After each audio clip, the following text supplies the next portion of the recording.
Assalamualaikum warahmatullahi wabarakatuh. Dulur-dulur nu dimuliakeun ku Allah Subhanahu wa taala, mugia ieu nazoman hingga jantenkeun lungsurna rahmatna Allah Subhanahu wa taala margi supados urang sadayana urang silih elingan silih emutan nyaketkeun kana tingkah laku lampah anu aya dina ridona Allah Subhanahu wa taala sehingga jantenkeun amal soleh jeung solehah kanggo urang sadayana khususna al-fakir hadal hasbi amin Allahumma amin.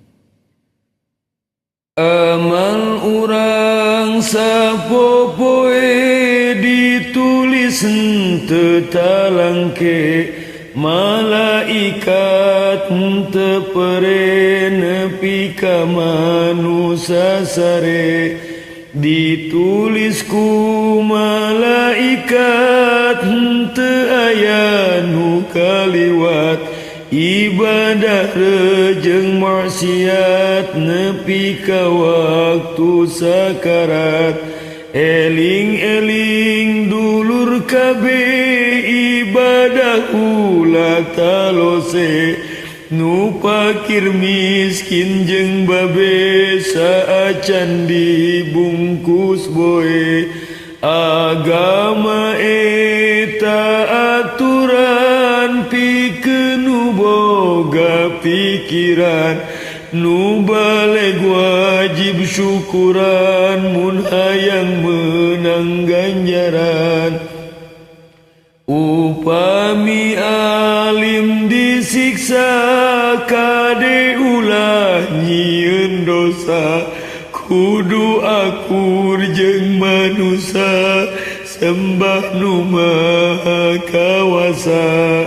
Anu kawasa teh Allah salaminan teu bongo, nu cager gering tawewon diuningan aku Allah. Sadayana kanikmatan anu karaos ku badan, mangkade eta titipan tong hilap urang syukuran. Eling-eling dulur-dulur manfaatkeun eta umur, kudu dipake salukur ka Allah nu Rabbun Ghafur. Ka Allah ulah takabur jeung kudunya akadulur, saacan urang dikubur kudu diajar tafakur. Bumi langit jeung eusina eta saha nu gaduhna, caang poek jeung hujana gaduh Allah sadayana. Apal peuting reujeng berang bisa diuk nangtung lempang, nikmat kulam barang tuang, nikmat perem nikmat hudang. Allah anu ngeuresakeun urang ukur ngagunakeun, eta bakal diteraskeun yuti ayeuna pikirkeun. Mun rizki hayang barokah pek sodako jeung jariah, rizkina bakal ditambah jadi syafaat di barjah.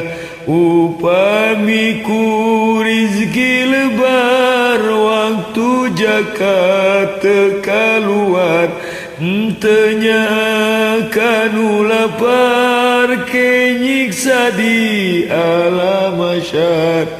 Naudzubillah wa summa naudzubillahi min dzalik. Mugi urang sadayana sing bisa amalkeunana amin Allahumma amin. Wallahul muwaffiq ila aqwamit thoriq. Wassalamualaikum warahmatullahi wabarakatuh.